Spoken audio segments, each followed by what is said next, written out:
सर्व सन्माननीय व्यासपीठ आणि उपस्थित बंधू भगिनी, आदिवासी महिलांच्या समोर बोलायचं म्हटल्यावर मला सहज थोडंसं जरा मागे दोन पावलं मागे जावं लागतंय. शाहीर अमरशेख हे आपलं त्यावेळेचं शाहिरी क्षेत्रातलं उभ्या महाराष्ट्राला आपला माणूस वाटत होता असे ते शाहीर अमरशेख.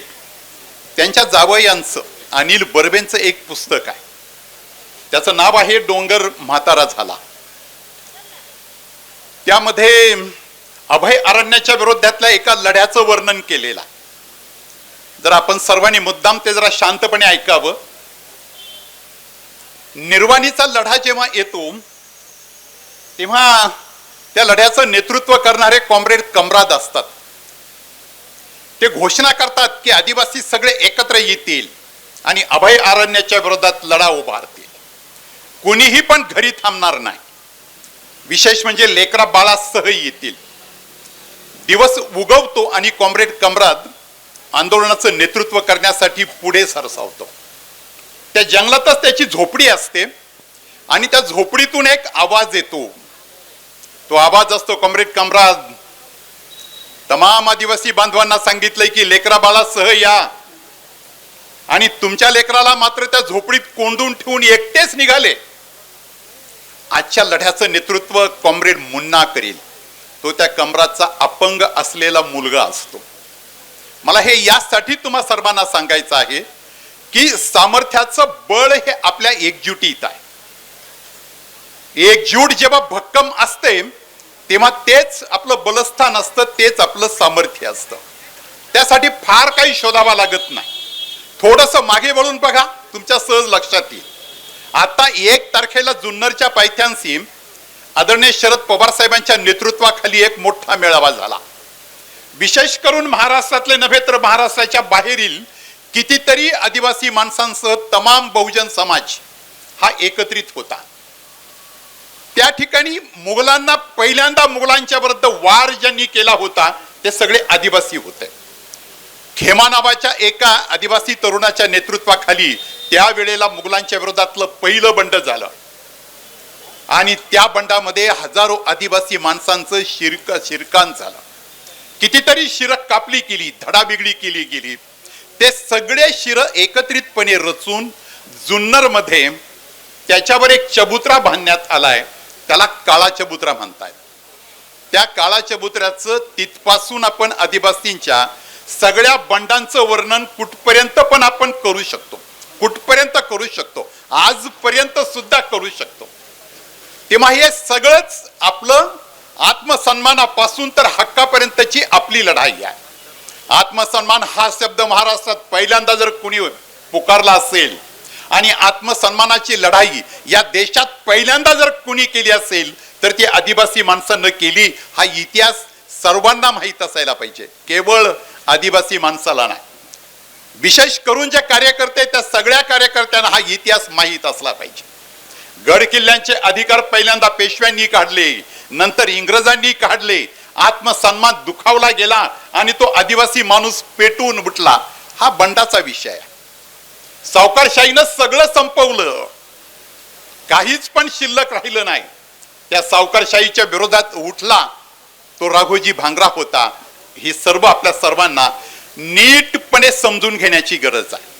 तेव्हा जेव्हा अन्याय अत्याचार होतो त्याच्या विरोधात उठून बंड उभं करणं, दंड ठोपटणं हे आपलं काम आहे. आणि त्या दृष्टीनं आपण सगळेजण जागे झालोत. यापूर्वी पण जागे होतो, आपले वाडवडील जागे होते. जागं राहण्याचाच आपला इतिहास आहे आणि लढण्याचाच आपला इतिहास आहे. मग ती लढाई आत्मसन्मानाची असेल, अगर आपल्या राखीव जागांच्या होणाऱ्या कोणाच्याही घुसखोरीची असेल तर त्याच्या विरोधात लढावं. इतकं पहिल्यांदा मी आपल्या सर्वांना त्यासाठी सांगू इच्छितो. आपण खरं तर आता त्यामध्ये अधिक आम्ही सर्वच कार्यकर्त्यांनी बोलावं असं ना, आपल्या सर्वांच्या ही गोष्ट आता लक्षात येते. मराठ्यांचं रिझर्वेशन असेल, ओबीसीच्या हक्काचा प्रश्न असेल, आदिवासी माणसाच्या रिझर्वेशनच्या हक्काचा प्रश्न असेल, आज जे काही सगळं चित्र दिसतंय त्या सगळ्या चित्राचा जर आत्मा काय असेल, मुख्य उद्देश काय असेल आणि या सरकारची ओळख जर कोणती असेल तेवढी फक्त लक्षात घ्या की मग तुमच्या ताबडतोबीनं लक्षात येईल की आपला मुख्य शत्रू कोण आहे.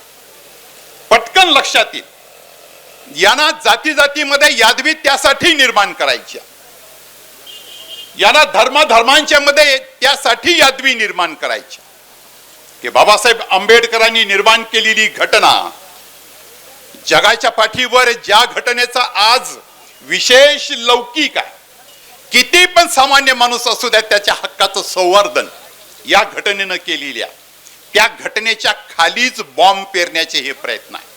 ती घटनाच एकदा उद्ध्वस्त करून टाकण्याचा हा प्रयत्न आहे. आणि त्यासाठी सवंग नावानं सवंगपणे जरांगे पाटील उठले, 1 महिन्यात तुमचा प्रश्न सुटेल. धनगर उठले, 2 महिन्यात तुमचा प्रश्न सुटेल. शासन आपल्या दारोदारी जाऊन काय करतील तर लावतील मारामारी. हा सगळा राजरोसपणे प्रयत्न आज सगळा चालला. हे फार मोठं षडयंत्र आहे. आणि स्वातंत्र्याचे 75 वर्ष उलटून गेल्यावर ह्या आत्ताच्या की लोकशाही ते स्वातंत्र्यच परत एकदा ते सगळं संपून टाकायचं जे स्वातंत्र्याच्या चळवळीतच नव्हते, त्यांना 75 वर्षानंतर पूर्वीचेच दिवस परत उभे करायचे आहेत. जातीवर धर्मावर, प्रत्येक माणसाच्या हक्कासाठी नाही, प्रत्येक वर्गाच्या हक्कासाठी नाही. आम्ही कम्युनिस्ट चळवळीतले लोक आहोत. कम्युनिस्ट चळवळीमध्ये समता या शब्दाचा अर्थ एका आईच्या पोटी 4 लेकरं जन्माला आली म्हणून तिनं एक भाकरी समानपणे 4 तुकडे करावेत आणि त्या 4 लेकरांना द्यावं, इथपर्यंत समता शब्दाची व्यापक व्याख्या नाही. जो दुबळा आहे त्याला अधिक दे, आई म्हणते. जो जास्त विकलांग आहे ना त्याला थोडी अधिक दे, त्याचं नाव समता आहे. या सगळ्यात आपण जर सगळे जेवढे म्हणून कायदे असतील ते जर आपण अभ्यासले तर ते सगळे घटनेमध्ये ज्याचा समावेश आहे, जो पिछाडलेला आहे, जो मागासलेला आहे, जो दारिद्र्यात पिचलेला आहे, त्यांना अधिकच काहीतरी द्या, यासाठी रिझर्वेशन आहे. धनगर समाजाला रिझर्वेशन नाही का? धनगर समाजाला आदिवासी माणसांना मिळतात ते हक्क त्यांना मिळत नाही का? जरा एक शाळा चालवतो म्हणून तिचं उदाहरण मुद्दाम देईल. आदिवासी माणसांना नामांकित शाळेत प्रवेश द्यावा कायदा पण आहे आणि दिला पण जातो. काय धनगर समाजाला मिळत नाही का? हे त्यांना पण मिळतंय. हक्कांच्या साठी तुमच्या रिझर्वेशनच्या अंतर्गत ज्या ज्या सवलती मिळवायच्या त्या सवलती त्या रिझर्वेशनच्या अंतर्गत घेता येतात. मग हा प्रयत्न का की आम्हाला आदिवासी मध्येच घ्या आणि कशासाठी?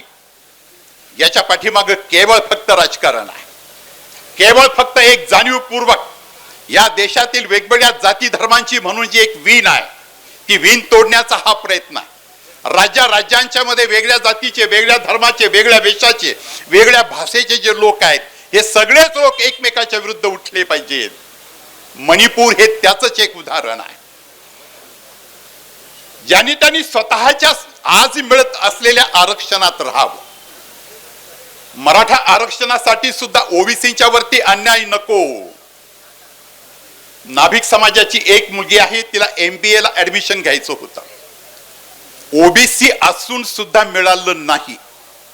कारण जे आरक्षण आहे ते आरक्षण आज त्याचं पर्सेंटेज विचारात घेता ते सर्वांना न्याय देऊ शकत नाही. ही जर ओबीसीची स्थिती आहे तर मराठ्यांनी ओबीसीत जाण्याऐवजी मराठ्यांनी स्वतंत्र आरक्षण मागणं यात गैर नाही आणि देण्यात पण गैर नाही.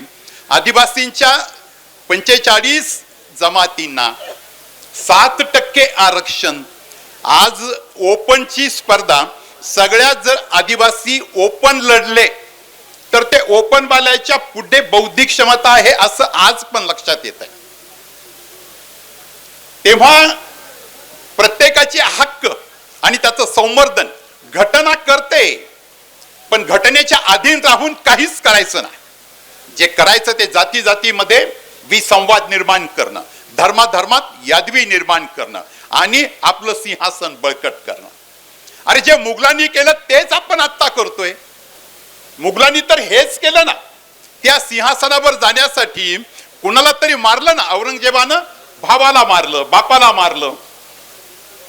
आणि आज सुद्धा जर सत्तेसाठी जर तुम्ही या देशातील माणसांच्या मध्ये यादवी निर्माण करीत असतील, जाती जातीमध्ये यादवी निर्माण करीत असतील, हा धर्म त्या धर्माच्या विरोधात लढवित असतील आणि त्यातून लोकशाही आणि स्वातंत्र्य हेच जर कायमचं उद्ध्वस्त करू पाहत असाल, तर ही शक्ती कोणती आहे आणि त्यांचा उद्देश कोणता आहे हे या निमित्तानं आपण ओळखून घ्यावं. तेव्हा अधिक बोलू नये. सर्वांच्या समस्या मला समजतायत. माझ्या नंतर पण काही वक्ते बोलणार आहे. एवढंच फक्त आपल्या सर्वांना मी सांगू इच्छिल. शेवटी समारोपाचं वाक्य, अन्याय आणि अत्याचाराच्या विरोधात जे लढतात त्यांना जात आणि धर्म नसतो. त्यांची एकच जात, एकच धर्म असतो. हक्काच्या साठी लढायचं आणि एकत्रितपणे लढायचं. आपण अकोल्याच्या तहसील कचेरीवर बसलोय. या देशाला स्वातंत्र्य मिळवण्यासाठीची चळवळ आपल्या तालुक्यात पहिली झाली आणि त्या चळवळीचं पहिलं स्वरूप असं होतं, देशात काय होईल माहिती नाही. या तालुक्यातला तमाम आदिवासी माणसासह सगळा समाज अकोल्याच्या तहसील कचेरीवर एकत्र जमेल आणि या तहसील कचेरीवर तिरंगा फडकवेल आणि जाहीर करून टाकेल की आमचा तालुका स्वतंत्र झाला, आम्ही इंग्रजांच्या अंमलाखाली नाही. तेव्हा सर्वात अधिक संख्येनं कोण होते?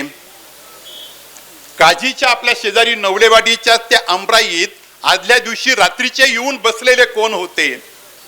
आदिवासी 40 गाव डांगान होता आणि सर्वच जण होते. म्हणून सांगितलं, ना जात ना धर्म ना पंथ. अन्यायाच्या विरोधात लढणं आपलं कर्तव्य, आपला हक्क, आणि त्याच्या विरोधात लढण्यासाठी आपण सर्वजण एकत्रितपणे येऊ आणि त्यासाठी सर्व शक्तीपणाला लावू.